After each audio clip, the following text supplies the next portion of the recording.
요즘 무슨 드라마를 즐겨 보시는지 모르겠습니다. 저는 뭐 드라마를 잘 보지는 않지만 어 이 시대가 어떤 흐름 속에서 흘러가는지에 대해서 관심 있게 지켜보기 위해서 어떤 드라마들이 있는지, 그 드라마들이 어떤 내용을 담고 있는지, 이런 것들을 뭐 뉴스나 아니면 신문이나 이런 것들을 통해서 가급적이면 접하려고, 많이 접하려고 애를 쓰는 편입니다. 요즘 드라마의 특징을 한번 이렇게 보니까 전생에 대한 내용을 담은 드라마들이 꽤나 많은 듯합니다. 이것은 올 한 해의 추세라고 하기보다는 이미 한 십수년 전부터 이런 그 트렌드가, 흐름이 계속되어지고 있었습니다. 이 전생과 관련해서 시간을 넘나드는 주인공의 그런 모습들, 그 주인공들의 모습들을 통하여서 표현하려고 하는 그런 그 내용들이 있겠지요. 이런 드라마들이 유행하는 이유들은 여러 가지가 있을 수 있겠습니다만은, 아마도 지금 내가 살고 있는 현실을 바꿀 수 있는 힘과 능력이 내게 없기 때문에 지금의 현실을 바꾸기 위해서는 과거로 돌아가야 하는데, 그것을 전생이라고 하는 그런 윤회 사상을 가지고 현실의 어려움들을 풀어내고 싶은 그런 마음이 있기 때문이 아닌가 싶습니다. 도저히 일어날 수 없는 그런 일들을 하나의 판타지로 만들어서 현재의 삶이 고단하고 힘든 사람들에게 위로를 주고 소망을 주고, 그리고 현실에서 얻을 수 없는 그런 기쁨들을 얻도록 만들어 주기 위함이라고 그렇게 생각이 되어집니다. 드라마를 통해서라도 판타지를 심어주고 위로를 얻고 때로는 쾌감을 얻도록 하기 위함이라고 하는 것이죠. 근데 사실 이런 드라마들을 이렇게 보는 것은 조금 조심하셔야 합니다. 기독교 신앙의 입장에서 본다고 한다면 굉장히 위험한 접근이 아닐 수가 없기 때문에 그렇습니다. 신앙이라고 하는 것은 결국에 가치관의 싸움입니다. 우리가 어떤 가치관을 가지고 살아가느냐, 어떤 개념을 가지고 살아가느냐에 따라서 그 삶을 살아가는 삶의 태도가 완전히 달라지기 때문에 그렇습니다. 윤회 사상을 가지고 살아가는 나라들의 거의 대부분을 보게 되면 그 사회에 대한, 현실에 대한 책임적인 자세를 가지지를 않습니다. 그리고 현재의 고난들을 그냥 운명으로 받아들이는 경우들이 거의 대부분입니다. 인도에 가보면, 인도는 힌두교가 거의 대부분인데, 물론 뭐 이슬람교도 꽤나 많은 부분을 차지하고 있지만 힌두교가 거의 대부분인데, 그 힌두교도 불교와 함께 윤회 사상을 가지고 있습니다. 그래서 지금은 뭐 법적으로는 그 카스트 제도가 없어지기는 했지만 아직까지도 그들의 정신 속에는 그 카스트 제도가 남아 있는데, 어, 그, 그 신분 자체를 숙명으로 받아들이는 것이죠. 이번 생은 어쩔 수 없다라고 생각을 하는 것입니다. 그러니 이번 생을 바꿀 생각을 하지 않는 것이죠. 그리고 다음 생을 잘 살면 된다라고 그렇게 생각을 합니다. 다시 기회가 있다고 생각하기 때문입니다. 그러니까 세계 역사를 통해서 보게 되면 어, 기독교, 그 중에서도 개신교가 들어가는 곳에 놀라운 사회적인 변혁이 일어나는 이유가 바로 여기에 있습니다. 어, 불교나 아니면 뭐 힌두교나 이런 종교들이 그 나라의 주된 정신을 지배하고 있는 나라들의 개신교 신앙이 들어가게 되면 주어진 것들을 운명으로 받아들이지 않고 오히려 그것을 극복의 대상으로 그렇게 생각하고 끊임없이 바꾸려고 하는 변화를 위한 시도들이 기독교 신앙 안에 담겨져 있기 때문에 그렇습니다. 하나님은 분명 우리에게 인생은 한 번뿐이다라고 말씀하십니다. 그리고 더 이상의 기회는 없습니다. 하나님의 심판이 기다리고 있을 따름입니다. 예수를 믿는 사람들은 의의 심판으로, 예수를 믿지 않는 사람들은 죄의 심판이 있을 따름입니다. 예수님을 믿는 사람들에게 있는 의의 심판을 통해서 예수님을 믿는 사람들은 영생을 얻게 되는 것이고, 예수님을 믿지 않는 사람들은 죄의 심판을 통하여서 영벌, 곧 영원한 죽음에 이르게 되는 것이 바로 우리의 신앙의 고백입니다. 우리에게 전생은 없지만 우리가 매일매일 패자부활전을 살아가는 것처럼 그렇게 살아갈 수가 있습니다. 사람들이 운명으로 받아들이게 되면 나의 실패를 딛고 다시 일어서려고 하는 노력들을 하지 않는데, 우리 기독교 신앙의 복음 속에는 패자부활전, 바로 죄와 사망의 권세로 인하여서 죽었던 우리들이 예수 그리스도의 능력과 사랑으로 말미암아 다시 살아나는 역사, 이것을 꿈꾸는 것이 복음이라고 하는 것입니다. 바로 예수 그리스도 안에서의 새로운 피조물로 살아가는 것이죠. 그런데 여기서 반드시 통과해야 할 것이 죽어야 한다라고 하는 사실입니다. 그래서 사도 바울은 나는 날마다 죽노라라고 그렇게 고백하고 있습니다. 그의 육체가 실제적으로 죽는다라고 하는 것이 아니라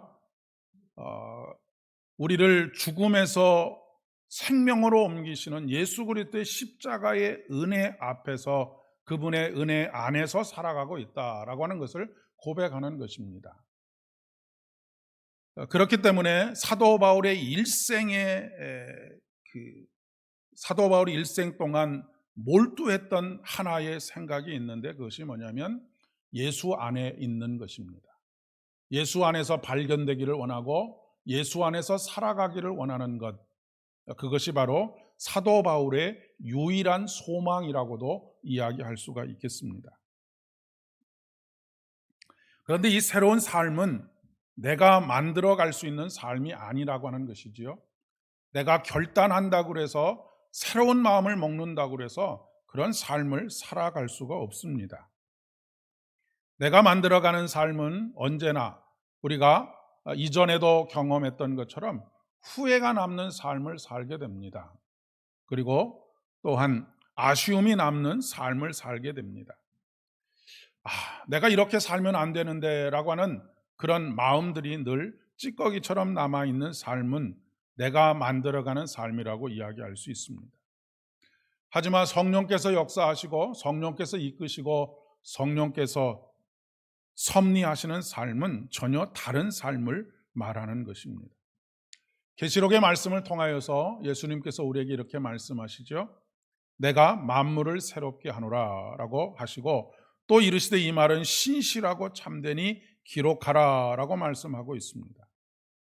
만물을 새롭게 한다라고 하는 것은 새로운 창조가 일어난다라고 하는 그런 이야기입니다. 이전 것은 지나갔으니 새로운 피조물이 되었다라고 하는 것도 영어 성경을 보면 뉴 크리에이션입니다. 그러니까 새로운 창조를 이야기하는 것이죠.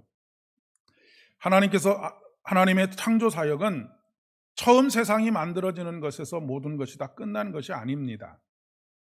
첫 창조 때 물 위에 하나님의 신이 운행함으로 말미암아서 모든 무질서와 혼돈이 조화를 이루고 균형을 이루고 아름답게 되었던 것과 마찬가지로, 오늘도 이 세상의 혼돈과 무질서, 그리고 반평화적인 것, 이런 모든 공허함으로 채워져 있는 이 세상 위에 하나님의 신이 운행하십니다. 그리고 그것이 바로 새 창조의 역사를 이루시는 것이다 라고 그렇게 고백할 수 있는 것입니다. 질서와 조화와 충만함으로 바꿔가는 것이고, 그것이 곧 하나님의 뜻을 이루는 것이라고 이야기할 수 있습니다. 하나님께서 세상을 창조하실 때 말씀으로 창조하지 않으십니까? 말씀으로 창조하신다는 얘기는 이 세상, 혼돈과 무질서와 공허 속에 있는 이 세상이 하나님의 뜻대로 되었다라고 하는 것을 의미하는 것입니다. 이 새로운 시작은 우리의 결심으로 시작하는 것이 아닙니다. 새롭게 살겠다는 우리의 결심은 늘 허무하게 끝을 맺고 말지 않습니까?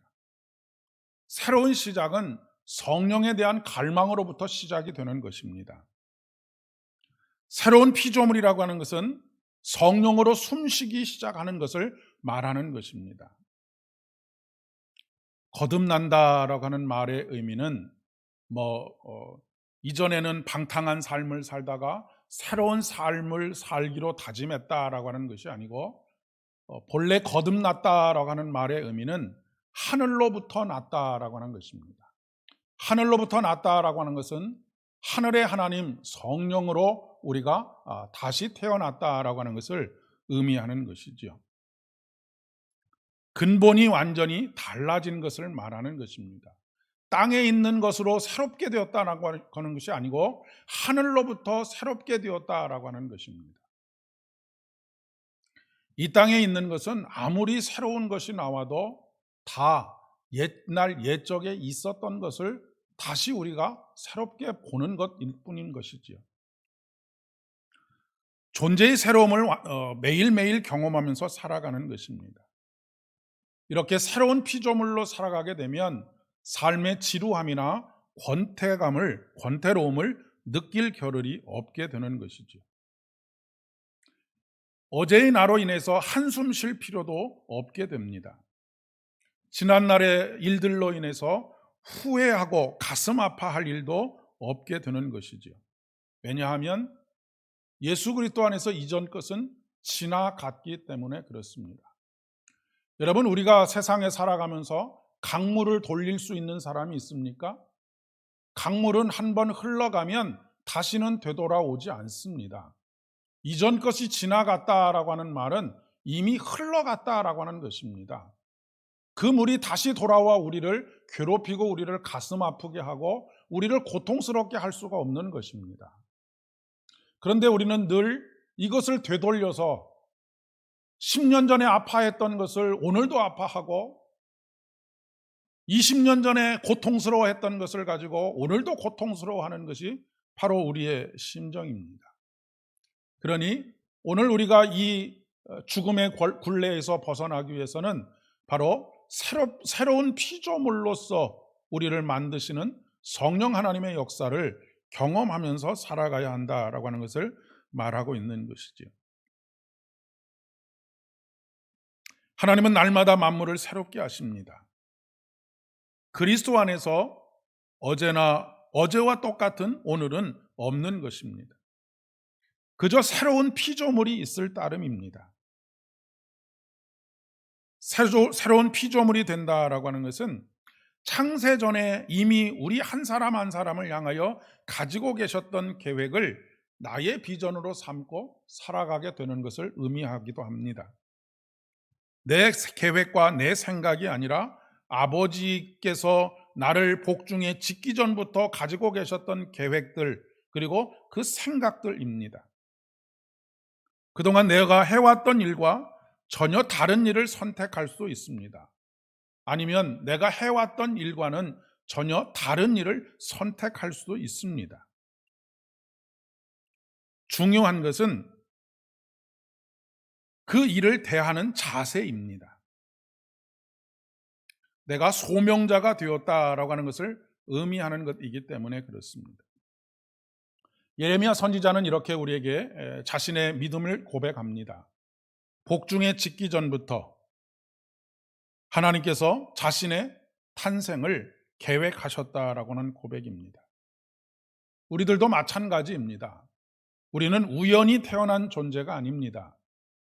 아버지가 술 먹고 들어와서 우연히 엄마와 하룻밤을 보내서 만들어진 존재가 아니라고 하는 말씀입니다.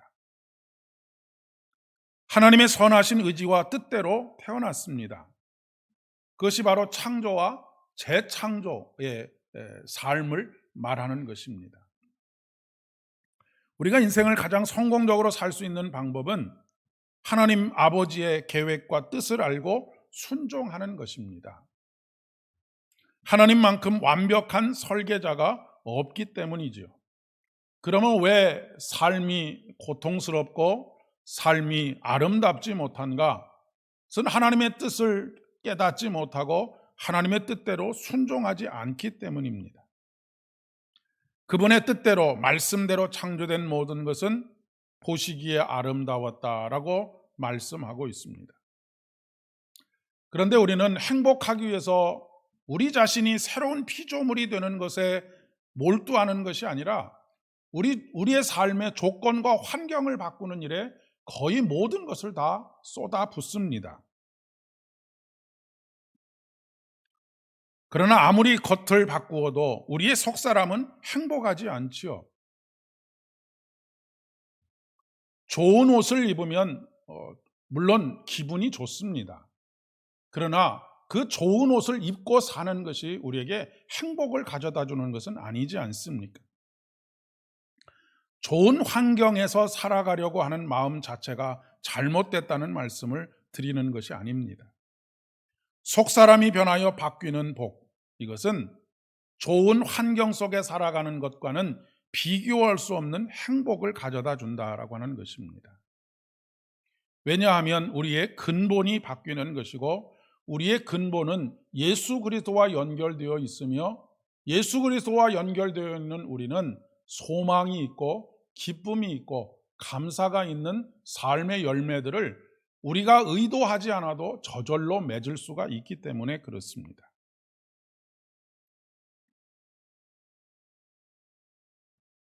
만약 우리가 우리의 삶의 조건과 환경을 바꾸기 위해서 노력하는 것에 절반만이라도 속사람의 변화를 꿈꾸고 그것을 위해서 성령을 갈망하고 성령으로 충만해질 수만 있다고 한다면 결코 세상이 줄 수 없는 기쁨과 행복과 평안으로 살아가게 될 것이라는 말씀입니다. 하나님께서는 우리에게 매일매일 새로운 도화지를 한 장씩 주십니다.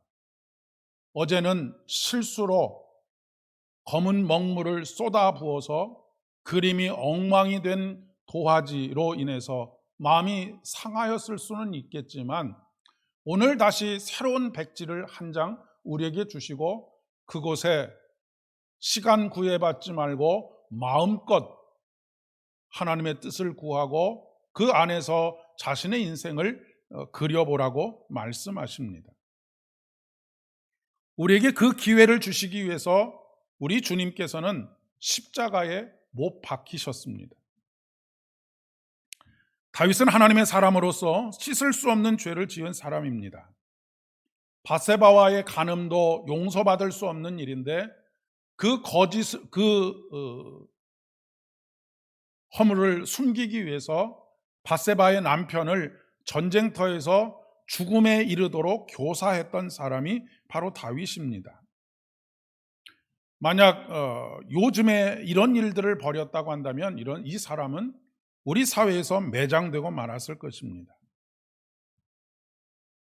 물론 자신의 허물에 대해서 책임을 져야 합니다. 그리고 대가를 치러야 합니다. 다윗의 이 죄에 대해서 하나님께서는 책임을 물으셨고 또한 대가를 치렀습니다. 그러나 그것은 이 땅에 있는 사람들과의 사이에서 대가를 치른 것이지 하나님께 대가를 치른 것은 아닙니다. 이 죄는 하나님께 용서받을 수 없는 죄이지만 예수 그리스도의 보혈의 은혜로 말미암아 그 모든 죄가 용서를 받게 된 것입니다. 그러면 우리는 이렇게 생각할 것입니다. 다윗은 예수님보다 굉장히 오랜 시간 앞선 사람인데 1000년 가까이 앞선 사람인데 어떻게 예수님의 보혈의 은혜를 누릴 수 있느냐라고 하는 질문을 할 수 있습니다. 그 질문에 대한 대답은 이것입니다. 예수 그리스도께서 십자가에 달려 돌아가시는 그 순간 앞으로 오게 되는 역사 속에서 예수 안에 있는 사람 그리고 과거의 모든 역사 속에서 하나님의 은혜 안에 있는 모든 사람들이 한꺼번에 구원을 받는 것입니다.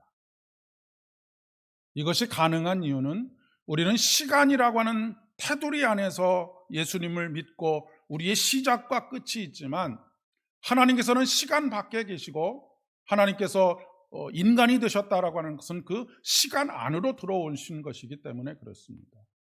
하나님은 늘 이 시간을 초월하여서 계시는 하나님이십니다. 하나님께는 언제나 과거와 미래가 있는 것이 아니라 현재만 있는 것이죠. 그러니까 새로운 피조물이 된다라고 하는 것은 바로 이 하나님의 현재를 우리가 경험하면서 살아간다라고 하는 것을 의미하는 것이기도 합니다. 우리가 우리의 삶을 살아가면서 신앙생활을 하면서 조심해야 할 것 중에 한 가지가 바로 이것입니다. 진정한 회개라고 하는 것은 하나님과 사이에서 내 죄를 고백하고 그분의 용서를 얻는 것뿐만 아니라 내가 잘못함으로 인하여서 잘못 어그러진 그것을 바로잡는 것까지가 진정한 회개입니다. 나는 하나님께 용서를 받았으니까 모든 것은 다 끝났다. 이것은 진정한 회개라고 이야기할 수 없습니다.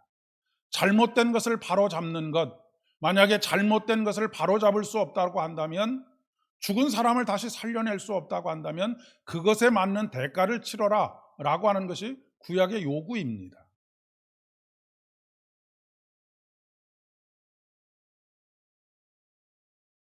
고인물은 썩게 되어져 있습니다.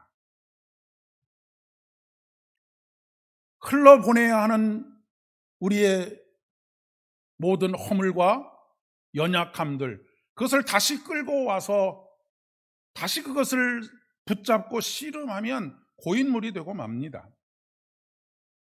흐르는 물이 되어야 썩지 않습니다.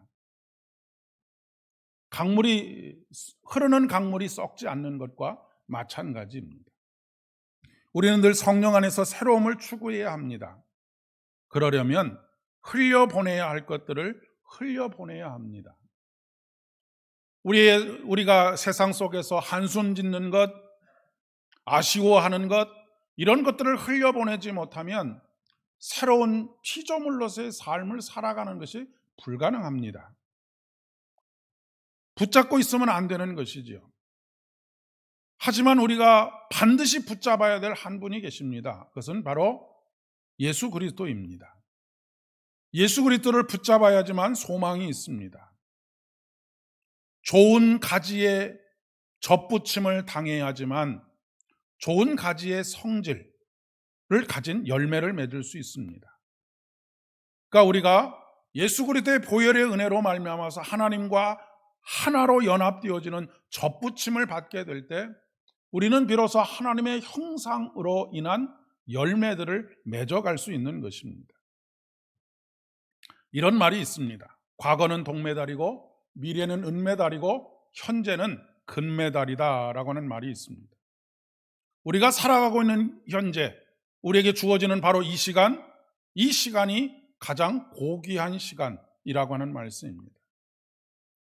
과거로 인해서 후회하고 아쉬워하고 가슴 아파하는 것이 아니라, 미래에 대한 두려움 때문에 불안에 떠는 것이 아니라, 현재 임마누엘 되시는 우리 주님으로 인하여서 살아가게 되는 복된 삶, 바로 새로운 피조물로서의 삶을 살아가라고 우리를 초대하고 계십니다. 예수님 안에서 살아가는 삶은 늘 현재형입니다. 이전 일에 집착하면 새 일을 허락하지 않으십니다. 어제 그린 그림은 잊어버리시기를 바랍니다. 그리고 새로운 그림을 그리기 시작하실 수 있기를 바랍니다. 10대에는 철이 없이 살고 20대에는 겁시 없이 살고 30대 40대는 정신없이 살고 50대 60대에는 빈틈없이 살고 70대에는 낙이 없이 살고 80대에는 형편없이 사는 것이 우리 인생이라고 그렇게 누군가가 이야기를 합니다. 여러분 어떻게 살고 계십니까? 그리고 앞으로 다가올 하루하루를 어떻게 살기를 원하십니까? 정신없이 사는 사람, 빈틈없이 사는 사람, 낙 없이 사는 사람, 또 형편없이 사는 사람 되지 말고 복음 안에서 우리를 날마다 새롭게 하시는 그 하나님으로 말미암아서 없이 사는 인생이 아니라 복 있는 삶을 살아가실 수 있기를 진심으로 축복합니다. 그러기 위해서는 시작이 참 중요합니다. 첫 단추를 잘 꿰어야 마지막 단추까지 잘 꿰을 수 있기 때문에 그렇습니다. 첫 단추를 잘 깬다라고 하는 것은 무엇일까요? 첫 번째 단추를 성령으로 꿰는 것입니다. 예수님께서 광야에 시험을 받으러 나가실 때에 성령의 이끌리심에 따라서 나가셨던 것처럼 우리가 어느 곳으로 향하든지 늘 성령께서 우리의 발걸음을 시작하시고 성령께서 우리 발걸음 가운데 함께 하시고 성령으로 말미암아 우리의 삶이 온전히 주님 앞에 연락되어지는 삶을 살아야 할 것입니다. 그것은 좋은 때만 그렇게 사는 것이 아니고요.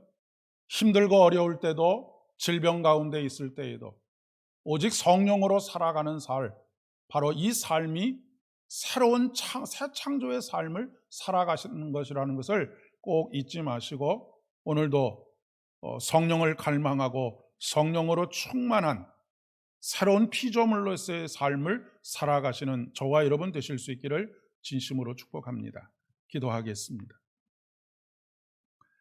은혜가 풍성하신 참 좋으신 아버지 하나님, 오늘도 주의 은혜를 베풀어 주시고 저희들을 은혜 앞으로 불러주셔서 진심으로 감사를 드립니다. 아버지 하나님, 참으로 주의 놀라운 역사를 오늘도 꿈꾸며 성령을 갈망하고 성령으로 충만해지기를 간절히 소망합니다. 아버지 하나님, 혼돈과 무질서 속에 있었던 수면 위에 하나님의 신이 운행함으로 말미암아 모든 것이 아름답게 변화되었던 것처럼 오늘 세상이 너무나 혼돈하고 무질서하며 삶의 공허와 무상함들로만 가득 채 있는 이 세상 속에 있습니다. 아버지 하나님, 우리로 하여금 삶의 의미와 가치를 성령 안에서 발견하게 하여 주옵시고 새로운 피조물로서 우리가 늘 붙들고 바라보아야 할 예수 그리스도 안에 있는 소망으로 매일 매순간을 살아갈 수 있도록 은총을 더하여 주시기를 간절히 소망합니다. 아버지 하나님, 특별히 환우들을 위하여서 기도합니다. 아버지 하나님, 독감으로 인하여서 심히 고통을 받고 계셨던 우리 최양일 집사님, 고요로 권사님, 코로나에 확진되셨다는 확진을 받으시고 오늘 또 다시 응급실을 통하여서 입원을 하고 3, 4일 또 병원에서 치료를 받아야 한다라고 하는 소식을 들었습니다. 하나님, 불쌍히 여겨주시고 은혜를 베풀어 주시고 건강하게 회복되어서 퇴원하실 수 있도록 도와주시옵소서. 또한 정은영 집사님, 아버지 하나님, 그 몸에 있는 질병을 정확하게 진단하기 위해서 지금 몇 주에 걸쳐서 계속해서 검사하고 그 검사의 결과들을 가지고 앞으로 어떻게 치료해야 할지를 깊이 숙고하고 있는 가운데 있습니다. 아버지는 의사의 손에만 맡겨두지 마시고 하나님 친히 나서셔서 주님의 권능의 팔로 안아주시옵고 아버지 하나님의 피 묻은 손으로 안수하여 주셔서 아버지 하나님의 놀라운 치료의 은혜와 회복의 은혜를 허락하여 주시옵소서. 아버지 하나님, 또한 우리 신대창 장로님, 참으로 오랜 시간들 동안 투병하는 가운데 있어도 하나님 보호하여 주시고 안아주신 것 참 감사합니다. 계속해서 치료받고 계시는 가운데 있사온데 하나님 특별하신 은혜 허락하여 주옵시고 암탉이 병아리를 품듯 품어주셔서 참으로 날마다 새롭게 하시는 하나님, 새로운 은혜를 부어주시는 하나님, 새로운 소망 가운데 춤추게 하시는 하나님을 늘 경험하면서 살아갈 수 있도록 은혜를 더하여 주시옵소서. 아버지, 육신의 질병, 크고 작은 질병으로 인하여 고통당하고 있는 이들뿐만 아니라 아버지 마음에 낙심되는 일들과 아버지 하나님 깊은 우울감 속에서 오늘을 참된 행복을 누리지 못하며 살아가는 성도들이 너무나 많이 있습니다. 주님 불쌍히 여겨 주시옵소서. 은혜를 베풀어 주시옵소서.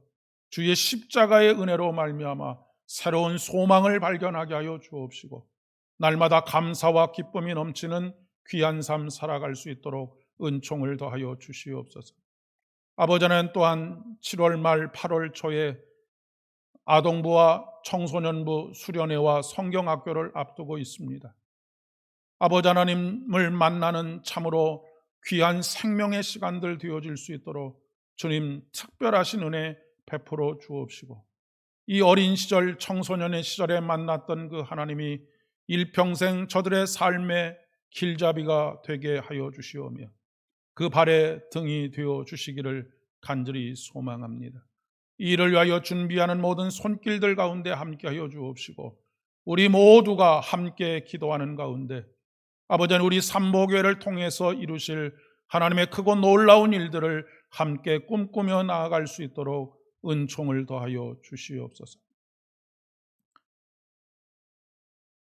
간구하지 못한 모든 것들까지도 모든 것을 이미 알고 계시는 우리 주님께서 들으시고 응답하여 주실 것을 믿사오며, 이제는 우리 주님 예수 그리스도의 은혜와 아버지 하나님의 극진하신 사랑하심과 성령 하나님의 위로하심과 교통하심이 오늘도 오직 성령으로 시작하여 성령으로 살아가며 성령으로 우리의 삶을 마치기를 소망하는 사랑 모든 지체들의 머리 위에와 가정과 일터와 사업장들 위에 이제로부터 영원까지 함께 하옵시기를 간절히 축원하옵나이다.